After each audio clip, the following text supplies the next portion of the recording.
palabra, quien nos va a hablar sobre, bueno, él es médico psiquiatra. Vamos a esperar un ratito a que llegue un poco más de gente. Yo invité para esta charla solamente profesionales. La idea es que los que escucharan, porque también Demián para que pudiera orientar la capacitación, ¿no?, a un público determinado, la idea es que escuchemos de qué se trata, porque ellos, su equipo de trabajo, de investigación, han desarrollado una aplicación muy interesante para la prevención del suicidio en adolescentes. Nosotros acá en el Partido de la Costa estamos bastante complicados porque hay muchos casos, se tapan, la mayoría no se dicen, entonces bueno, uno se va enterando porque esto es un lugar chico y uno le va llegando la información.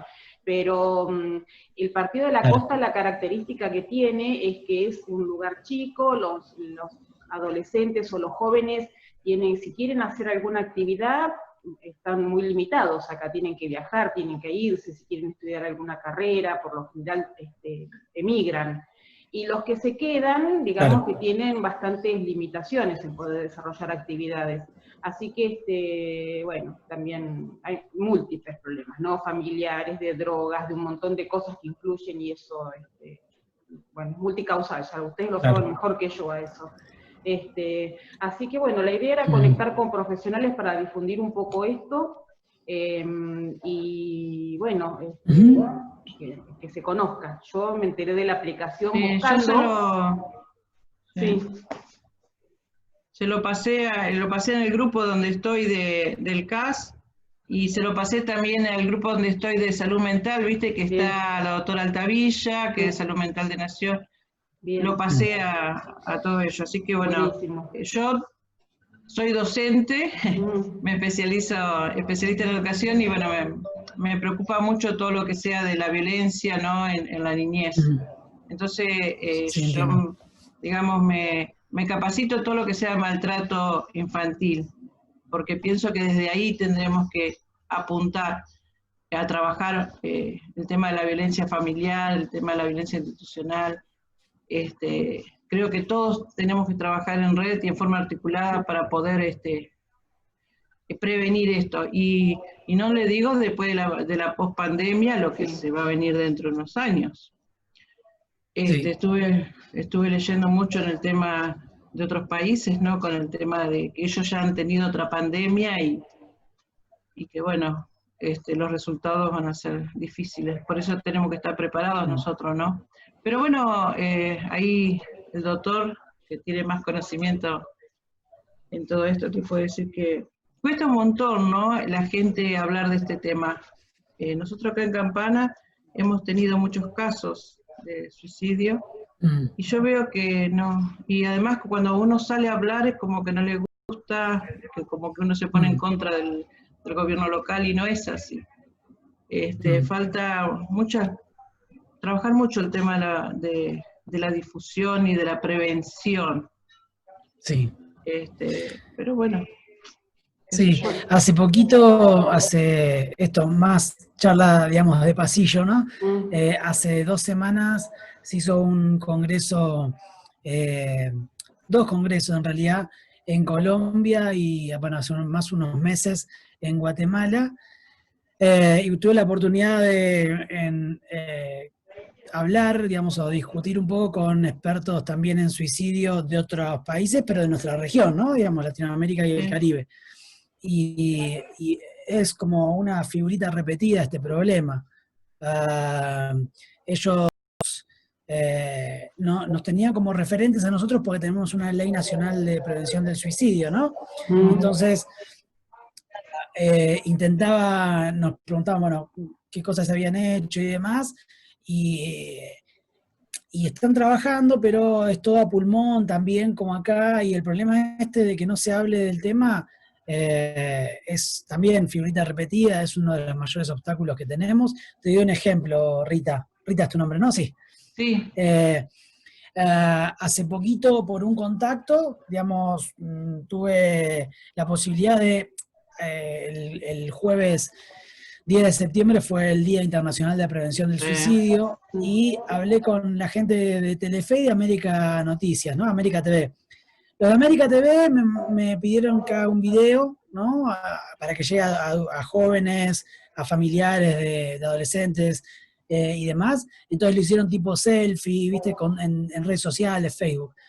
Pero la gente de Telefe, digamos, el contacto era con los productores que hacen Buen Día, Telefe o Buen Telefe, no sé bien cómo se llama el programa, de la mañana. Y pasaron toda la información y demás y eligieron no tocar el tema en el día. Digamos, independientemente de Telefe y digamos, los medios de comunicación deberían ser aliados fundamentales en la prevención y los tenemos muy lejos. Y cuando se habla de todo esto, suponete, no sé, un famoso se suicidó, un hijo de un político, no sé, gente que socialmente es más influyente, cuando se da la noticia se transmite sin ningún parámetro de recomendación de la OMS o de ninguna guía de cómo manejar la información en medios masivos de comunicación. Entonces, es un tema muy sensible, pero no por el tema en sí, digamos, o sea, el tema debería ser tratado con naturalidad, porque... Claro. Pero sensible en el tema de que cuando decís, mira, tengo una nota para hablar con un especialista en suicidio, qué sé yo, prefieren la ambulancia que se incrustó contra un supermercado y casi mata a una señora de 65 años que compraba la verdura, qué sé yo. Yo estoy de acuerdo con eso, estoy de acuerdo con lo que vos decís, porque siempre hablan en el después, ¿viste? Sí, sí. A mí me pasaba que yo trabajaba en inspección de escuela, yo era asistente de la inspectora, entonces cuando pasaba un suicidio, después, sí, con quién vivía, qué es lo que le pasaba, ahora salía todo el legajo del chico, pero mientras tanto, porque sabemos que esa persona va dejando señales. Me pasó con un chico de 14 años, donde me avisan a las 10 de la mañana que se había suicidado. Bueno, luego, a la tarde, tengo una chica que es policía, que es amiga, que me manda un dibujo que había encontrado la mamá en la carpeta de dibujo. Era un dibujo de un chico que estaba escribiendo, que él había invertido, ellos estaban haciendo muchas sombras, digamos, entonces se había copiado de otro dibujo, pero en vez de estar palomas o pájaros volando, era la persona colgada en la puerta. Claro. Sí. ¿Qué hizo el profesor? Muy bien, 8. Ni siquiera, y eso me indigna, sí, ni siquiera le preguntó o agarró esa hoja o le hubiese preguntado qué dibujaste. A ver, me decís qué dibujaste. Bueno, ahí la directora, sí, trabajar con el equipo de orientación. No. Bueno, ustedes tienen un diamante en bruto en términos de que en las escuelas recién ahora se está viendo la posibilidad, mira, te lo digo porque yo vivo en Ciudad de Buenos Aires, ¿está bien? Entonces, tengo un nene de 1 año y medio, estamos evaluando a qué escuela mandarlo, con lo cual empiezo obviamente a pesquisar qué pasa con la educación emocional, ¿no? Porque, a ver, seamos sinceros, en mi jardín, mi primaria y mi secundaria, jamás tuve una formación en educación emocional. Y tiene un diamante en bruto, ¿por qué? Porque los que más están en contacto con un grupo etario que tiene más el problema que en todo el mundo, que es los adolescentes, son, digamos, la primera línea de batalla, por decirlo de alguna manera. Y por otro lado, después pasan que el chico se suicida, o la chica se suicida, o el chique se suicida, y la escuela no sabe qué hacer con eso. Porque también hay protocolos para la posvención. Suponete que sucede un suicidio, ¿no? En la escuela. Hay cosas que la escuela no puede hacer, porque aumenta el riesgo del resto. También en un congreso del año pasado, una compañera también de Argentina me contaba una anécdota de que había habido un suicidio y hicieron cosas como, poner, no sé, un mural para recordar al chico que se había suicidado. Y eso tiene un impacto más negativo que positivo, porque lo que se transmite es, no sé, que descansa en paz, que dejó de sufrir, y no lo sabemos. Lo decimos, entonces, ¿qué pasa con el chico que está con la cabeza o deprimido o no, pero con ideas suicidas, al fin a esta persona que se suicidó lo están viendo con el mural. Entonces hay un montón nos falta un montón de educación, tanto en docente. Vos pensás que a mí como psiquiatra asistencial me llega tarde el problema, o sea, son años y años de evolución y de padecimiento de esa persona. Yo trato a adolescentes, ¿no? También.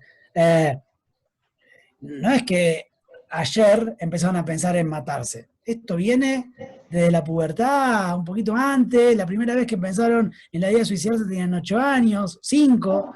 Entonces, lamentablemente, bueno, una de las cosas que voy a presentar hoy es, nosotros vemos el problema y cómo carajo hacemos, perdón que sea mal hablado, ¿no? Pero ¿cómo hacemos para llegar? Porque tenemos un montón de información, ¿no? Repetimos como loros, porque esto es otro de los problemas.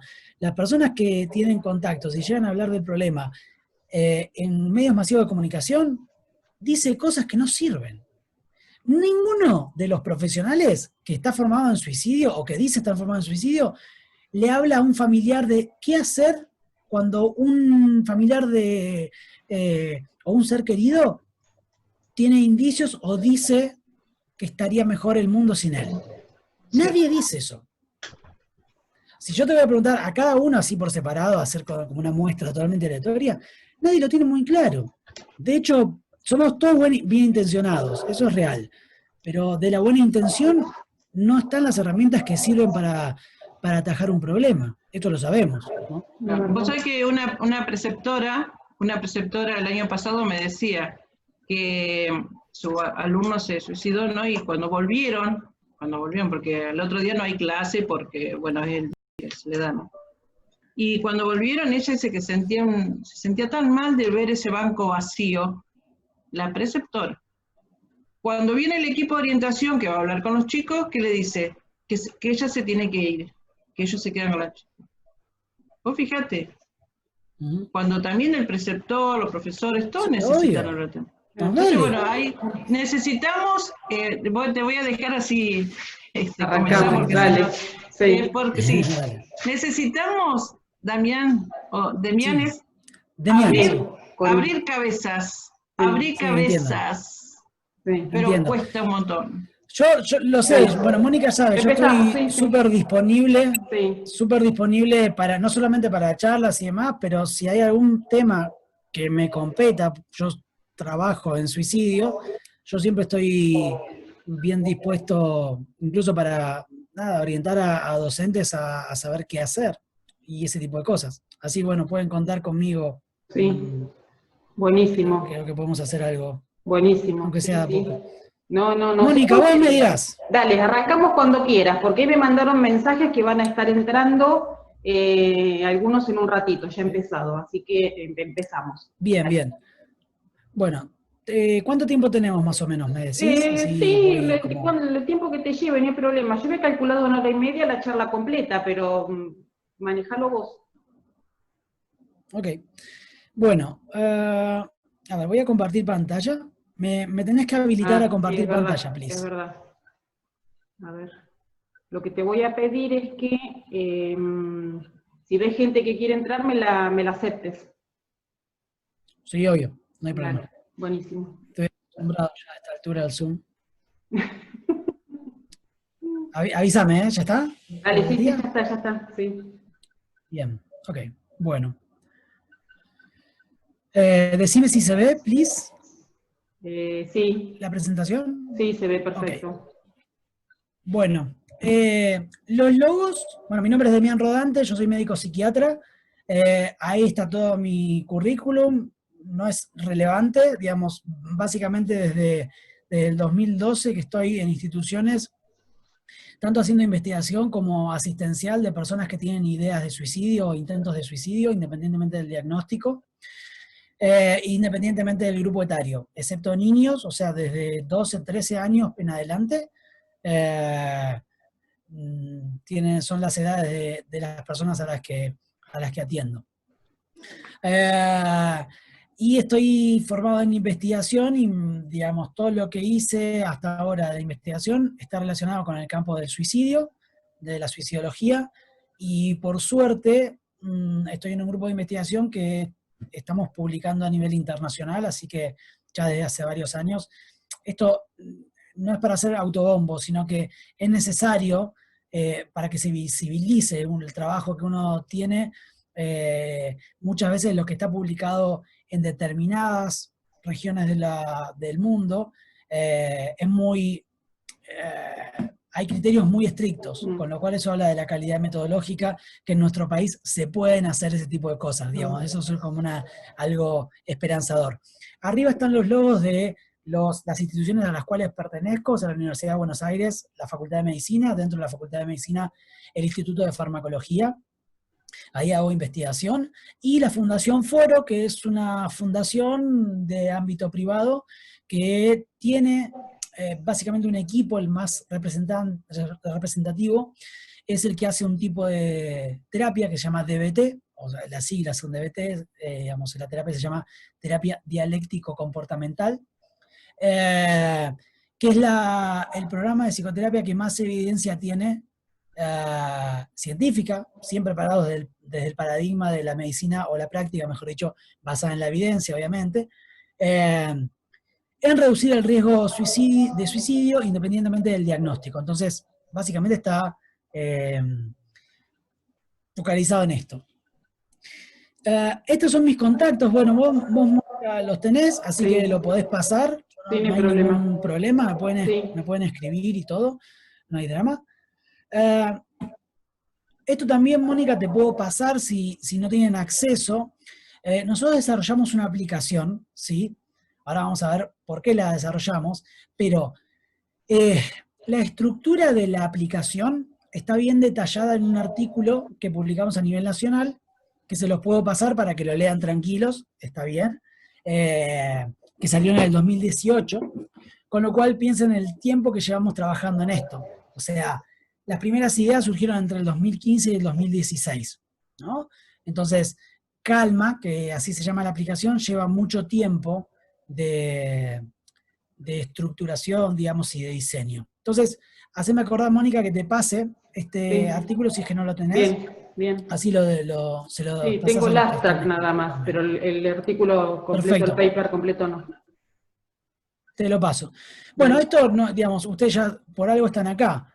El suicidio en adolescentes y adultos jóvenes, o sea, en personas entre 15 y 24 años, es la segunda causa de muerte. El suicidio se lleva más vidas puestas por año que los homicidios. O sea, hay muchísimos más suicidios que homicidios. El problema del suicidio no es el suicidio en sí, porque sabemos que las tasas de suicidio globales se mantienen relativamente estables hace mucho tiempo. Hay grupos etarios como los adolescentes que han aumentado muchísimo, pero el problema del suicidio no es solamente el suicidio, sino por cada persona que se muere por suicidio hay 40 que intentan suicidarse, hay cientos y miles de personas con ideas de suicidio.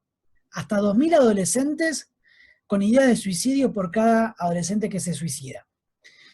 Y, como hablábamos en la previa con Rita,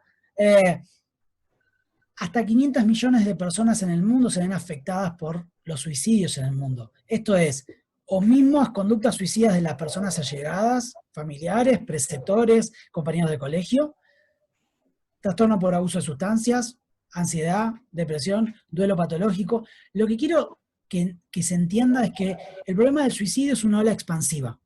¿Está bien? No es solamente la cantidad de gente que se mata, sino la que no se mata, pero está con la idea, está con las conductas suicidas e impacta en familiares y allegados. Esto hace que la carga de padecimiento mental por la conducta suicida sea enorme. O sea, 500 millones de personas es un montón de gente. Esto es lo que decía, se mantuvo relativamente estable la tasa, pero se han disparado, digamos, las tasas de suicidio, es decir, la cantidad de suicidios en un lapso de tiempo determinado en adolescentes.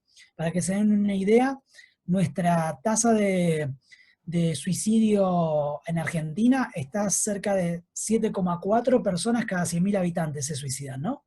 Esto según los últimos datos del 2018, ¿no? adolescentes y adultos jóvenes roza los 13, o sea, casi el doble, digamos, adultos jóvenes y adolescentes. Y esto más o menos es igual, alrededor de 12 a 13 adolescentes, estoy hablando de personas entre 10 y 19 años, ¿no? Se suicidan por año. Entonces, digamos, el problema de los adolescentes es enorme. Y algo que hablaban ustedes es real. Todo esto son de los casos que sabemos. O sea, hay una infraestimación o infrarreporte abismal, terrible, digamos. Esto por estigma social, esto por que la familia no se anima a decirlo, esto es porque muchas veces se catalogan las muertes como, supónganse, accidente por ahorcamiento no especificado. Y eso es un suicidio, pero no se pasa como suicidio. ¿Se entiende? Esto pasa mucho en Cava. Hay uno de los autos, digamos, caratulados, digamos, del acto en donde aparece, ¿no? El método y no específico. Y nunca se habla de suicidio, con lo cual ese caso o esos casos no pasan a la tasa que nosotros estudiamos. Entonces, el problema del infradiagnóstico no, digamos, sucede todo el tiempo. Ahora, este gráfico es artificial, ¿no? Digamos, uno piensa que hay ideas de muerte, que después las ideas o los deseos de morir, aparece la idea suicida, que al principio es activa, después pasiva, después se llega al intento de suicidio y después al suicidio. Esto es un modelo lineal, ¿no? Digamos, esto es como escalones. La mala noticia es que la gran mayoría, más del 90% de las personas que llegan a suicidarse, no siguieron por estos escalones. De hecho, de personas que tienen ideas de suicidio y nunca pensaron cómo matarse, el 25% de esas personas intentan matarse igual, por más que no tenga el plan. Lo que quiero decir es que no es matemático, ¿está bien? Si ustedes leen, escuchan que hay un proceso suicida, ya eso en la investigación internacional ya no existe, ¿está bien? Porque hay personas que pasan de la idea de muerte directamente al intento, y no se ha podido pesquisar si había plan o no plan, si fue impulsivo, si no fue impulsivo, etc. Entonces, ¿cómo hacemos para intervenir? Porque la mayor, digamos, desde que aparece la idea hasta que aparece el acto suicida, sea el intento o el suicidio consumado, en la gran mayoría, en casi el 50% de las personas que llevan al suicidio y al intento, pasan menos de 10 minutos, desde que apareció la idea hasta que viene la conducta. ¿Está bien? No es pero digamos, en ese momento hay que intervenir rápido, porque no puede estar esperando. Ustedes saben cómo es la asistencia de salud mental en toda Argentina y en casi todo el mundo. El acceso a la salud, tenemos un montón de barreras, ¿está bien? Imagínense, yo trabajo en Fundación Foro, atiendo personas con ideas suicidas. Ahora, Fundación Foro es privado. Hay que tener determinada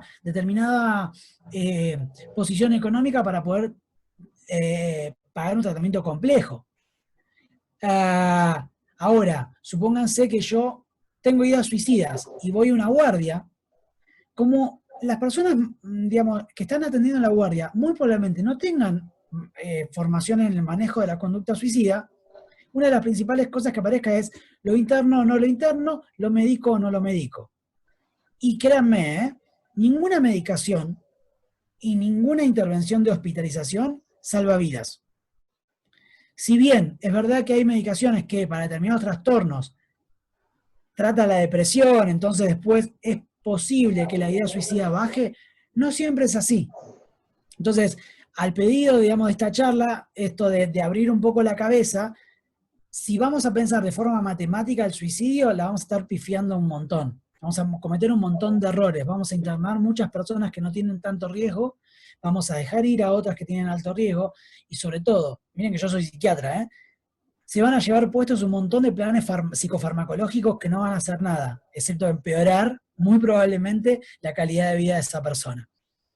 Entonces, tras este problema, dijimos, bueno, ok, a ver, yo tengo formación en DBT, junto con mi compañero, con otro de los diseñadores, que es el doctor Federico Adaray, es el director del instituto, el director del Departamento de Farmacología, del Instituto de Farmacología, con el que diseñamos Calma. Dijimos, a ver, si este problema está, y está hace mucho tiempo, ¿qué podemos hacer?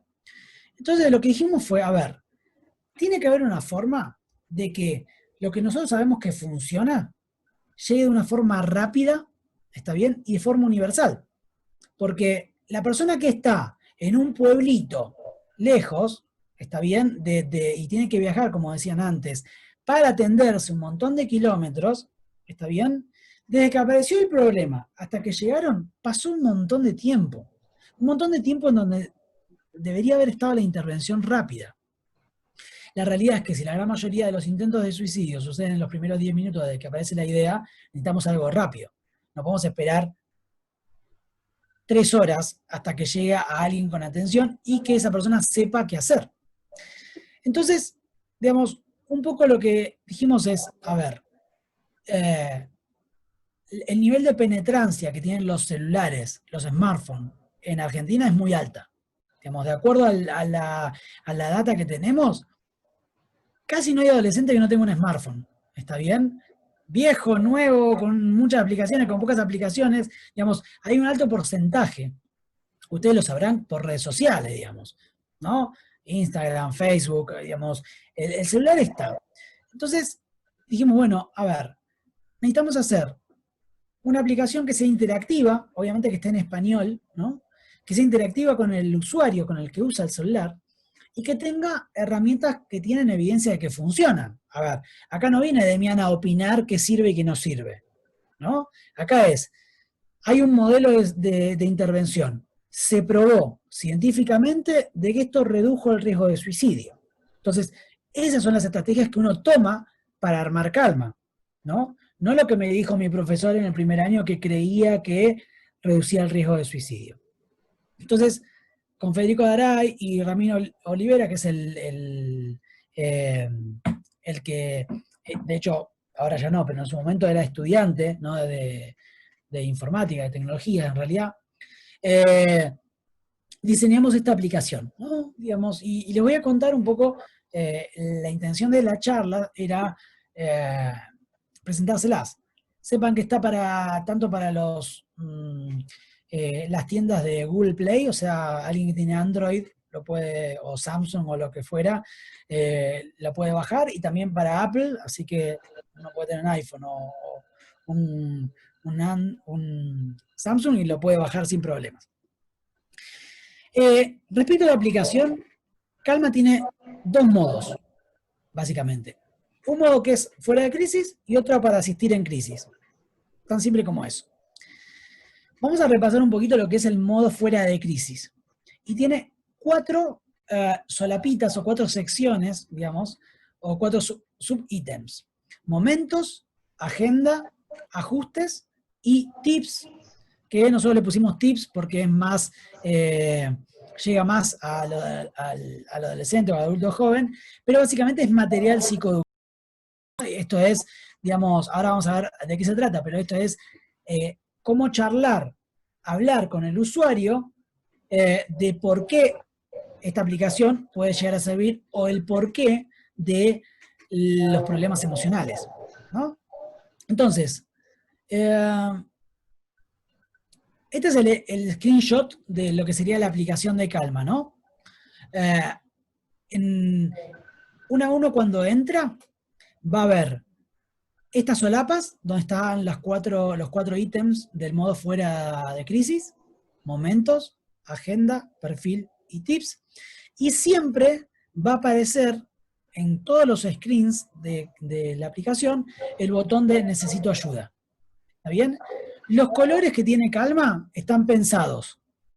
Ustedes saben que, ¿vieron cuando en las noticias aparecen noticias con el banner en rojo o en amarillo intenso y demás? Ok, cuando se habla de suicidio, esos colores son activadores emocionales, o en naranja, por ejemplo. Está demostrado que fisiológicamente activan el sistema simpático. ¿está bien? Entonces, el color verde agua o celeste y demás está pensado, por eso tiene ese diseño, ¿no? Momentos, básicamente, está basado en lo que llamamos razones para vivir, ¿no? Digamos, es una solapa en donde uno puede incluir fotos, videos, frases, textos, incluso links de videos, digamos, de YouTube o de lo que fuera, que estén asociados a momentos de bienestar. ¿Estamos? O sea, la intención de esto, digamos, es que uno tenga el recordatorio fuera de crisis de que estos son las cosas que anclan a la vida a la persona y que la alejan de la muerte, básicamente. Por el lado de la agenda, básicamente es un diario de actividades, ¿no? Digamos, actividades placenteras, está demostrado que hacer actividades placenteras para uno reduce la vulnerabilidad crónica a tener crisis, sean suicidas o no suicidas. ¿Está bien? En esto se basa la indicación de dieta y ejercicio de los médicos, ¿está bien? De tener hobbies, de salir, de tener espacios de ocio. Digamos, científicamente, esto tiene razón de ser, ¿no? Y obviamente que esto es personalizado y autogestionado. Digamos, el usuario es el que tiene que incluir las actividades, no es que Calma se las sugiere. ¿Por qué no se las sugiere Calma? Porque, digamos, pone ejemplos, pero no sugiere y no estandariza, porque no para todos es la misma razón para vivir, no para todos nuestros hijos son importantes, no para todos tener sobrinos es importante. ¿Se entiende? Y esto es muy importante porque inducir que los hijos deberían ser importantes para el 100% de la población, muchas veces las personas se sienten incomprendidas cuando no sienten eso. ¿Se entiende? Es como si yo les diga, bueno, pensando para no matarte, pero en realidad, si nunca pensó en los hijos, y no son importantes para esa persona los hijos, lo que voy a activar son emociones displacenteras como la culpa, por ejemplo, o la vergüenza. Y eso, la culpa y la vergüenza son las dos emociones que más se vinculan a la conducta suicida. Bien, momentos entonces, razones para vivir, es agenda para las actividades placenteras. En perfil, básicamente, uno se pone el nick o, digamos, el alias que quiere. Esto no hay que poner el nombre real. Digamos, una persona podría poner el nombre con el cual se siente identificado o incluso un sobrenombre. Pero en el perfil, Calma te pide que pongas contactos de emergencia. ¿Está bien? O sea, números que puede ser de la madre, de un amigo, de la preceptora, del terapeuta si lo tiene, el psicólogo, el psiquiatra, quien fuera, incluso el de emergencias, digamos, está seteado en Calma, ¿no? Yo acá tengo a mi mujer, digamos, en ese momento. En ese momento no, sigue siendo mi mujer, en ese momento la puse a ella. Entonces, ¿qué pasa? Esto es importante, ¿por qué? Porque lo que va a hacer Calma es, en determinados momentos de la crisis, si no está siendo efectiva la intervención, va a sugerir el llamado a alguien. Va a aparecer toda esta listita en el medio de la crisis, con un botón, ni siquiera va a tener que discar, digamos, digitalmente el teléfono. Ahora lo vamos a ver. Se le aclara obviamente que toda la información está protegida, no hay acceso a la información, digamos, de a quién le corresponde qué. Los datos van a una base de datos que se disocia el teléfono, digamos, o a quién pertenece, con la información de momentos, agenda, perfil y demás. ¿Está bien? Esto por un carácter de privacidad, ¿no? Digamos, y cuestiones más vinculadas a la ética de la intervención. Y por último, tenemos la parte de tips o psicoeducación que se ve así. Aprende con calma y hay un montón de solapitas, ¿no? Estos son como botones, los azules, los celestes, en donde hay material que educa a la persona de, por ejemplo, para qué sirven las emociones, qué es una crisis, qué nos dicen las emociones, y así con un montón de datos al respecto. ¿Por qué? Porque está demostrado que, supónganse, identificar qué emoción estoy teniendo en la crisis, autorregula la crisis. ¿está bien? Saber que uno está sintiendo miedo y no enojo, eso disminuye el nivel de activación fisiológica de la crisis. Entonces supónganse que el recuadro en rojo nunca aparece en calma, esto es para los fines de la presentación.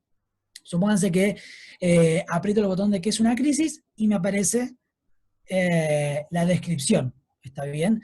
Obviamente siempre en un lenguaje muy cercano y muy validante, ¿está bien? Hay un estilo terapéutico que se utiliza en todos los mensajes que tiene calma, que están atravesados por la terapia dialéctico-comportamental, ¿no? Digamos, no es el estilo de Demian aislado.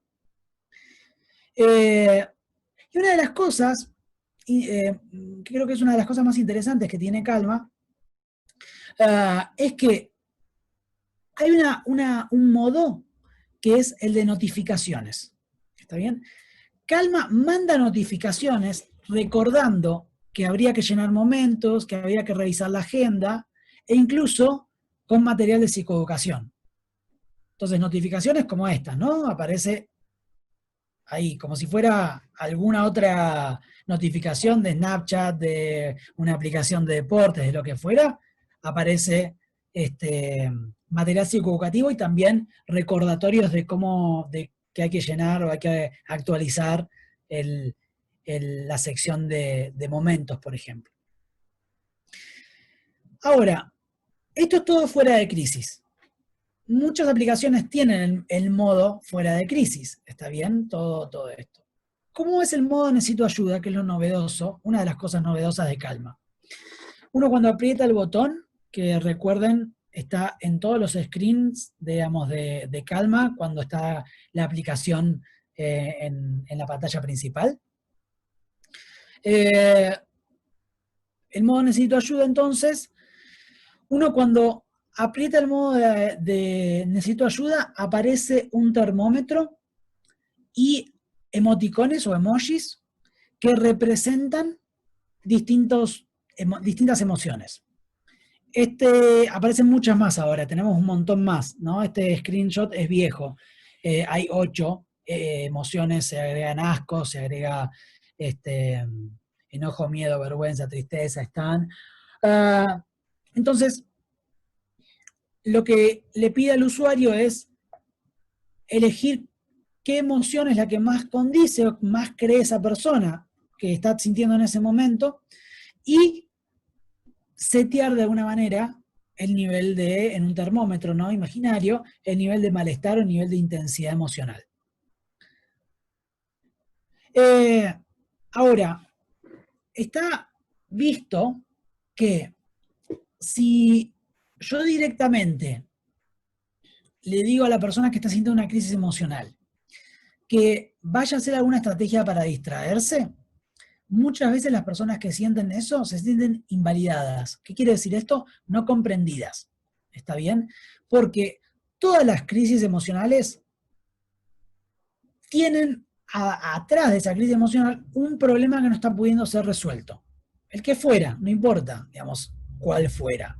Entonces, lo primero que hace Calma una vez que se setea tanto la emoción como el termómetro, lo primero que aparece es la carta, lo que llamamos carta de resolución de problemas. ¿Está bien? Resolución de problemas es una estrategia de la terapia, ¿no? De DBT. ¿Y qué hace? Le pregunta al usuario si cree que se puede resolver el problema ahora que está generando la crisis o que no se puede resolver. Si el usuario decide o cree que se puede resolver el problema, se le pide que escriba cuál es el problema, puntualmente, o cuál cree que es el problema. El segundo paso es que proponga soluciones. ¿Está bien? Acá hay como un sweep donde hay muchas opciones para llenar, ¿no? ¿De qué cree él que podría resolver el problema? Entonces, una vez que se aprieta solucionar el problema, aparece la sugerencia de Calma de, bueno, ok, pone en juego esta posible solución de problemas. Entonces, puede que lo resuelva o puede que no lo resuelva. ¿Está bien? Supónganse que la persona realiza su potencial resolución de problemas y no puede resolverse, ¿no? Entonces, si puede resolverse, fenómeno. Digamos, la persona resolvió el problema que desencadenaba la crisis. Ahora, si no pudo resolverse, aparecen lo que son las habilidades de BT. ¿Está bien? Son las estrategias más de crisis y más de regulación emocional. Son tipos, obviamente, de estrategias, ¿no?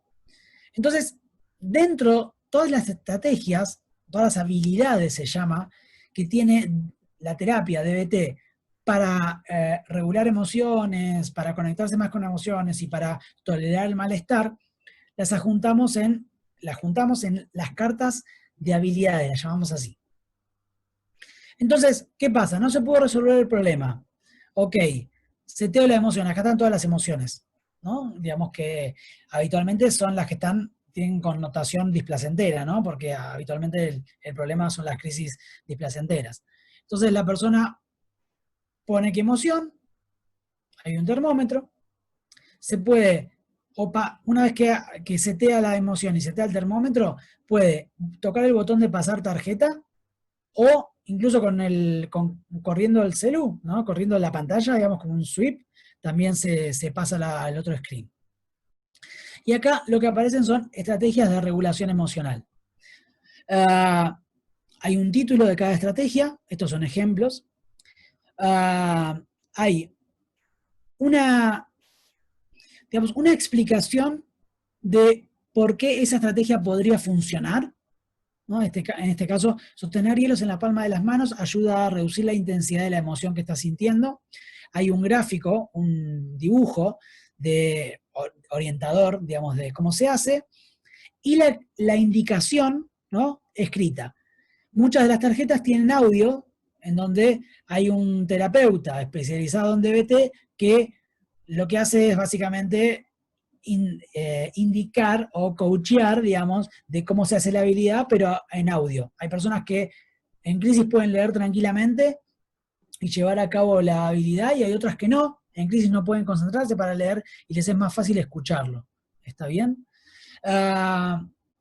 Los cartelitos azules o celestes en realidad tienen una función. ¿Cuál es? Una vez que la persona, supónganse que hizo la habilidad, ¿no? Y le fue bien o le fue mal, ¿qué quiere decir que le vaya mal? Que no reduzca la intensidad emocional, ¿no? Supónganse que le va bien, aparece un cartel que es un reforzador.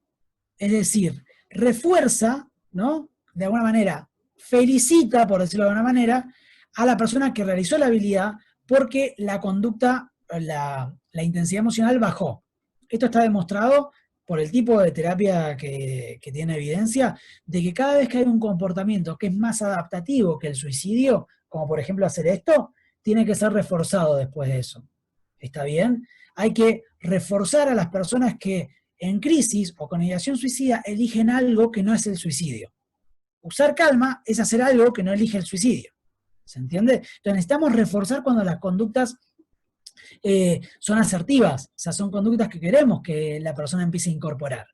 Ahora, también existe la posibilidad de que haya puesto 10 en 10, haya hecho una habilidad y no haya funcionado, así en 10. Entonces, el mensaje no es de refuerzo, sí de validación. ¿Qué quiere decir validación? Es comprender que, digamos, transmitir que el momento debe ser muy difícil y alentar a seguir intentándolo con otros tipos de habilidades. ¿Está bien? Porque, a ver, no necesariamente la primera habilidad que ofrece calma es la que va a ser efectiva completamente, ¿no? Porque puede no funcionar. Y esto está trasladado de la terapia. Hay veces que le decimos a nuestros pacientes en crisis que hagan cosas que arreglamos en sesión y que en esa crisis puntual no están siendo efectivas. Con lo cual, no vamos a seguir insistiendo con las mismas. Vamos a cambiar, digamos, de tipo de intervención. Calma hace eso tras el algoritmo que hay atrás de la aplicación, obviamente. Se le puede poner una estrellita, ¿no? Al modo, digamos, de personalizar los favoritos. ¿Vieron la función de favoritos que tenemos en la computadora o en otras apps? De la misma forma. Entonces, la posibilidad de personalizar, supónganse que a mí con los hielos me va muy bien. Entonces, si yo aprieto en el marco, digamos, derecho superior de la pantalla, la estrella, se me guardan favoritos. Entonces, ¿cuál es la función de estos favoritos? Es que frente a otra crisis, la aplicación elija mostrarte primero esta carta que fue efectiva en otros momentos y que a vos te gusta o que a vos te cierra para que te ayude, antes que otras. No quiere decir que va a ser la única que se va a presentar, ¿no? Entonces, de esta manera es muy personalizable el plan de crisis. Bien, esas son las estrategias, hay un montón, pero son ejemplos de estrategias de lo que se llama tolerancia al malestar, es cuando la crisis está muy arriba. Ahora, cuando empieza a bajar, lo mejor es indicar habilidades de regulación emocional propiamente dicha, que son otra serie de actividades adentro de la aplicación. Cuando están en verde, porque son otro set de habilidades, por decirlo de alguna manera, que se disparan, digamos que aparecen cuando la intensidad no es tan extrema, ¿no? Supónganse, entre un 4 y un 7 de intensidad suelen aparecer este tipo de cartas. De vuelta al mismo setting, ¿no? Digamos. Y acá, fíjense, esto es lo que aparece en el screen es una frase de validación. Supónganse que no funcionó, sigo igual o no bajo lo que tenía que bajar.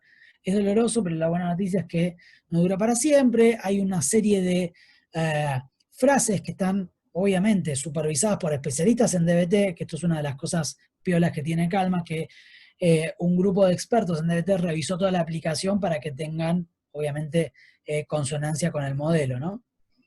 Entonces, volvamos al principio, se elige una emoción, el termómetro, se hace la habilidad y vuelve a aparecer el termómetro para setear, después de haber hecho esta habilidad, si la intensidad emocional bajó o no.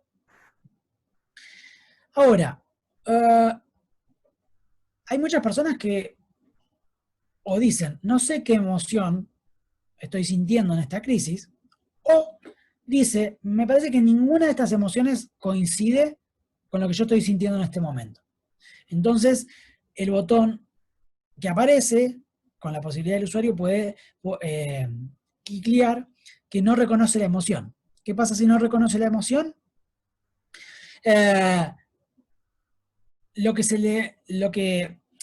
le plantea al usuario es, podemos intentar identificar cuál es la emoción de la crisis, o podés elegir no intentar identificar la emoción, que puede servir, pero puede que no tengas ganas de identificar la emoción.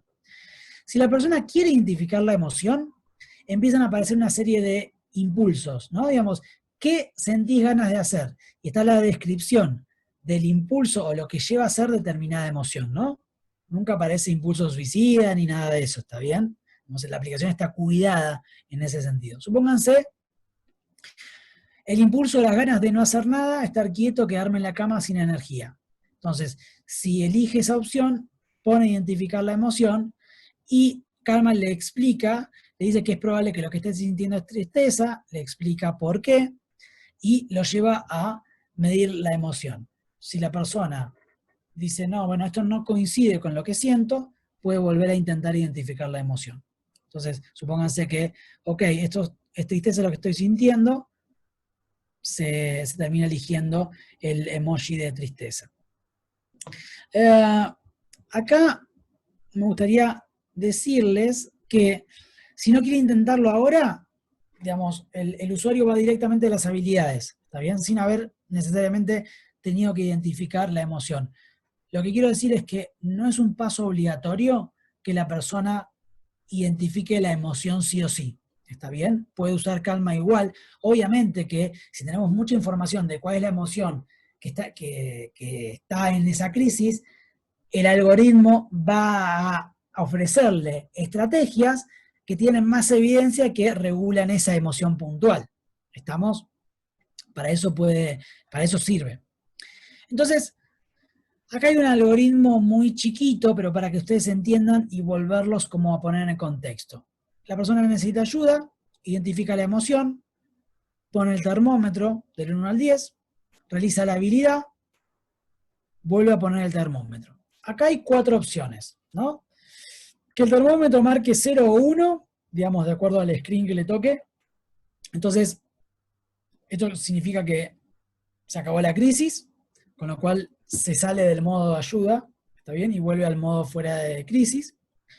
Puede que haya disminuido, ¿está bien? Entonces, supónganse que tiene un 10 y disminuyó, le da la opción de continuar haciendo habilidades, pero también le da la opción de decir, ok, si esta emoción es suficientemente tolerable para vos, si no estás en crisis, más allá de que la sientas, podés salir del modo crisis. Si da un igual puntaje, supongamos que puse 8 y sigue en 8, Calma muestra una segunda carta con el mismo tipo de habilidad. Y si vuelve a suceder esto, Calma cambia el tipo de habilidad o el tipo de estrategia que viene utilizando. Y ahora, existe la posibilidad, obviamente, de que de 8 pase a 10 después de hacer la habilidad, porque eso no, digamos, las crisis emocionales tienen un montón de variables que las controlan. Entonces, si aumenta, solo hay un intento de acuerdo a la proporción que aumenta, o cambia el color de la carta a otro tipo de habilidades, o directamente habilita la carta de emergencia. ¿Está bien? Y la carta de emergencia se ve de esta manera. Apenas empieza a no funcionar lo que está intentando hacer el usuario, aparece el screen de la carta de emergencia con los números que yo seteé, está bien, en el perfil. Y además geolocaliza a través de Google, ¿no? Del localizador de Google, los centros de asistencia más cercanos. Porque hay personas que no quieren llamar a Ceci, no quieren llamar a emergencias, quieren ir y no esperar al SAME o a quien corresponda, digamos, al servicio de emergencias, de obra social, de no obra social, de lo que fuera, y prefieren ir a buscar ayuda, con lo cual, al geolocalizar los centros que tienen guardias 24 horas o servicios de salud mental, facilita obviamente el acceso a la salud, ¿no? A la atención, mejor dicho. Básicamente, hasta ahí es una explicación pormenorizada de Calma, ¿está bien? Digamos, hay un montón de algoritmos atrás de cada una, ¿no? Digamos que son parte, digamos, justamente de lo novedoso de Calma, en donde se evaluaron los porcentajes de reducción emocional, de niveles de intensidad emocional, para elegir una habilidad u otra. Ahora, nosotros diseñamos Calma y dijimos, ok, nos parece fantástico, a Federico, a Ramiro y a mí, nos parece la mejor aplicación del mundo. Ahora, si me parece a mí, es solamente una opinión, ¿no? Estamos de acuerdo, ¿no? Digamos, yo fui el que la diseñé, puedo pensar que es un producto bueno o malo, yo creo que es excelente, pero la realidad es que es solo la opinión de Demián. Entonces, lo que hicimos fue, ok, tenemos que probar si Calma funciona. Y esto fue hecho a pulmón, ¿eh? No sé si ustedes saben lo que sale en términos de recursos humanos y económicos hacer un trabajo clínico controlado, randomizado. Mucha plata. Toda la gente que lo hace en el exterior es porque tiene subsidios o grants o lo que fuera, o dinero para financiarlo. Bueno, nos pusimos un poco la camiseta y llevamos a cabo un estudio aleatorizado, randomizado, por clústeres, esto es decir, por grupos, ¿está bien?, para evaluar si Calma funcionaba o no funcionaba. Acá cosas más técnicas, se llama así, el objetivo fue evaluar la eficacia, en realidad la efectividad de Calma, para reducir conductas suicidas en pacientes que se encontraban en un tratamiento en Fundación Foro. Ese fue el enganche mío, digamos, por eso lo pudimos hacer en realidad, porque Foro nos habilitó a que probemos Calma ahí, y evaluar qué tanto lo acepta el usuario, ¿no? Porque acá había grupos focales, ¿no? Digamos, adolescentes o adultos jóvenes viendo la aplicación y diciendo esto me gusta, esto no me gusta, esto queda copado, esto no queda copado, ¿no? Entonces, la idea fue, a ver, nosotros podemos hacer una aplicación. La realidad es que nada regula lo que hay subido a las tiendas de los celulares.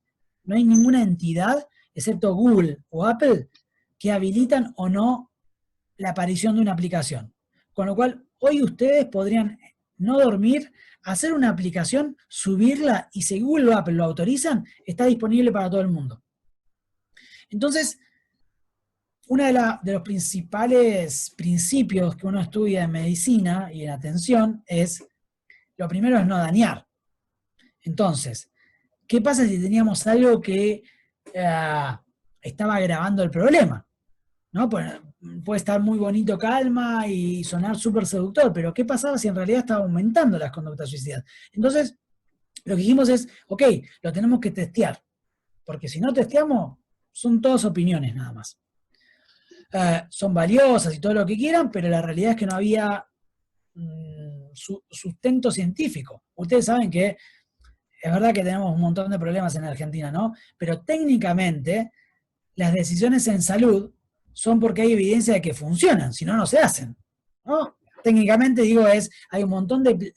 La verdadera planificación en salud es cuando vos decís, che, mirá, tengo un producto, el que fuera, fármacos, psicoterapia, estudios complementarios, diagnósticos, que sé que detectan algo, porque no voy a poner dentro de un presupuesto de salud algo que no sirve. Debería ser así, y acá vamos a estar hablando toda la noche. Entonces dijimos, ok, lo primero que tenemos que saber es que no genera un mal, calma. Lo segundo es, ¿está aceptado? Digamos, ¿hay aceptabilidad? Digamos, ¿es factible que la gente lo use? Pues por ahí no genera malestar, no empeora las cosas, pero la gente no lo usa. Y lo tercero es, ok, ¿y qué tan efectivo puede llegar a ser?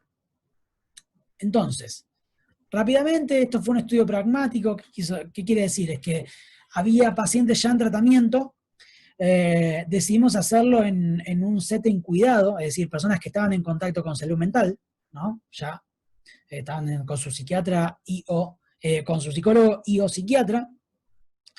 Por clúster quiere decir que uno de los modos de la terapia dialéctico comportamental es hacer talleres, ¿no? De 8 a 12 personas en donde se les enseñan las habilidades. Entonces, lo que hicimos fue, cada grupo fue un clúster a evaluar. O sea, cada grupo de habilidades recibía o no la aplicación. Todos o ninguno. ¿Por qué? Porque si no, había sesgo de contaminación. Yo tengo la aplicación, Mónica no lo tiene, Rita la tiene, y yo le digo, che, mirá, estoy usando esto, usalo, y después cuando voy a evaluar, los datos de Mónica me sesgan la muestra. ¿Se entiende? Entonces, bueno, y fue randomizado vía programa informático, digamos, que aleatorizó los grupos que fueron incluidos para ver cuáles recibían calma y cuáles no. Entonces, en resumen era, personas en tratamiento se le agregaba calma, versus personas en tratamiento sin calma. Básicamente ese fue el estudio. Lo seguimos un mes, no nos daba el presupuesto para mucho más, la verdad. Se evaluaron todos los pacientes que asistían al grupo de habilidades, se incluyeron 6 grupos de los 8 que había en ese momento en foro, y ahora hay 12, pero esto fue porque había 2 grupos que eran específicos de trastorno de la conducta alimentaria, por ejemplo, y de adicciones. Entonces queríamos un grupo limpio de personas con conductas suicidas, ¿está bien? Por eso fue. Criterios de inclusión y exclusión, esto lo van a ver apenas se publique el artículo, se los paso. Entonces, ¿en qué consistió? Cada entrevista, para que sepan, se le tomó una escala que evalúa conductas suicidas, que se llama EPCA, digamos, en una entrevista, escala de desesperanza, escala de desregulación emocional, y un cuestionario de la experiencia del usuario, ¿no? Porque queríamos esto. Y además, al final, digamos, cuando se completó todo este mes, las personas que recibieron calma, se les preguntó, se les pidió feedback, ¿no? De qué cosas modificarían de la aplicación. Con eso tenemos ahora la versión actual, ¿no? Digamos, calma lo que sucede, van a leer el artículo que le voy a mandar a Mónica, pero hay un montón de cosas que, si tienen la aplicación al lado, van a ver distintas, porque mes a mes se va actualizando, la vamos actualizando, y además, después de hacer el trial, un montón de las cosas que nos dijeron los usuarios que la usaron, modificamos, ¿no? Digamos, porque en definitiva ellos eran los que lo usaban, ¿no? Esto es aburrido, pero para que sepan, es un estudio piloto. ¿Qué quiere decir? Fue un estudio piloto. Que hubo poquita cantidad de personas, ¿no? Porque al aleatorizar, gente que recibió versus, son los primeros estudios que se hacen cuando se quiere evaluar la efectividad de una intervención. Resumidas cuentas, lo van a ver en el paper cuando se los mande, que está a punto de publicarse. Está en inglés, les puedo mandar una versión en español si quieren, digamos, pero, o aproximada. Básicamente, las personas que recibieron calma tuvieron más probabilidad de disminuir las conductas suicidas entre pre y post intervención, o sea, antes de tener calma versus que usaron calma, en todas las conductas suicidas, excepto en intentos, porque justo calma, el grupo que le tocó calma no tenía intentos previos, ¿está bien? Entonces es algo que no es un no dato, digamos. Pero después, cuando comparamos los dos grupos, es decir, las personas que recibieron calma versus las personas que no recibieron calma, se encontró que disminuyó la ideación suicida mucho más significativamente en el grupo que recibió calma que en el otro. Que esto es súper importante, es un re hallazgo, porque todos los estudios pilotos chiquitos que están publicados hasta la actualidad, ninguno pudo reducir en tan poco tiempo la ideación suicida. Es un punto, un golazo, digamos, del estudio, y por eso se publica ahora en una revista internacional, se llama Archives of Suicide Research. Y bueno, esto no les dice nada a ustedes, pues está esta parte de la presentación ya seteada. Las dos escalas que se tomaron, digamos, de experiencia del usuario fueron qué tan pragmática es, ¿no? Digamos, qué tan fácil es de usarla, y qué tan cálido es el contenido de lo que tiene la aplicación, ¿no? Qué tan cómodo se siente el usuario con todo el contenido. Y la verdad que fueron súper buenas, un muy buen feedback, tanto en medidas objetivas como en las medidas subjetivas. De hecho, una de las cosas más lindas fue tener las entrevistas finales con los que habían usado calma, porque te decían, mirá, esto está buenísimo, pero lo haría de tal manera, acá le sacaría esto, nada, cosas que fueron perfeccionando por suerte a calma. Y esto es un gráfico de esa escala, lo que terminó en términos globales. Calma fue aceptado por los que usaron calma, digamos, tiene muy buena aceptabilidad por arriba de la media de lo que suelen estar este tipo de aplicaciones. Con lo cual fue también un dato bueno. No sé si quedó claro, pero sería buenísimo tener espacio para preguntas. Sí. Y me tienen acá para eso. Excelente. La verdad, bárbaro. Vos sabés que mi hijo, yo te comentaba que él bajó la aplicación y la estuvo investigando, y la estuvo probando, y la verdad, lo que me resaltaba era eso, que lo sentía muy familiar para su edad, ¿no? Como que no era una aplicación que le resultaba ajena.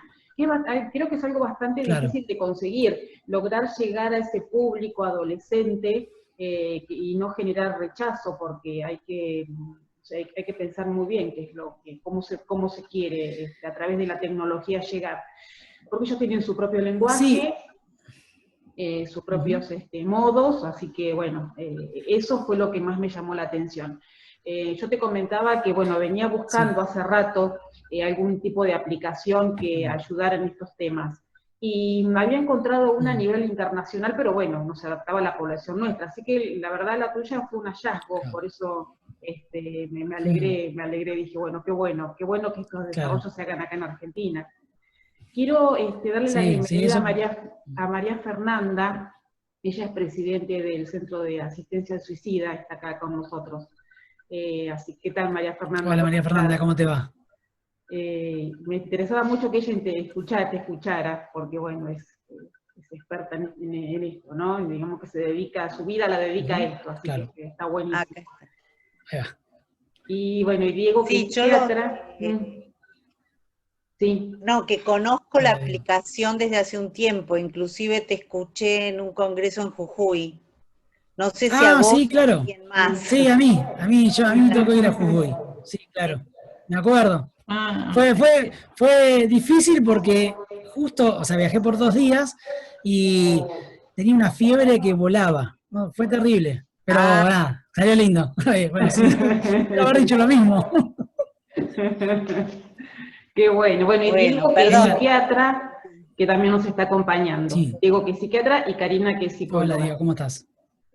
Bueno, ya me gustaría que los profesionales que están en el tema, si quieren hacer alguna pregunta, algún comentario, a mí sabes que me gustaría preguntarte, porque veo que como está desarrollada la aplicación, bueno, es específica para suicidio, pero ¿vos considerás que se puede utilizar para algún otro tipo de intervenciones, además de la de suicidio? por ejemplo, no sé, trastornos Sí, alimentarios, sin que sea específica sí. la aplicación, digamos, si se puede ser útil.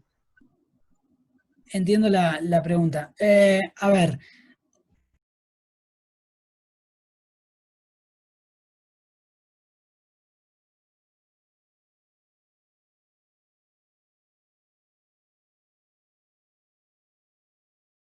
¿está? Sí. Digamos, el corazón, digamos, de la aplicación es el manejo de crisis emocionales, independientemente de que sean suicidas. Ahora sabemos que funciona para este tipo de conductas, pero, a ver, se alcanza la disminución de la conducta suicida a través de la regulación emocional. Entonces, crisis tenemos todos. Las crisis emocionales pueden ser con o sin ideas suicidas, ¿está bien? Entonces, la aplicación está pensada, a ver, surgió del problema del suicidio, pero la aplicación está pensada justamente por los expertos y por revisarla, de que la puede usar cualquier persona que tiene desregulación emocional. O sea, ¿qué quiere decir? Que tiene un momento en donde no puede manejar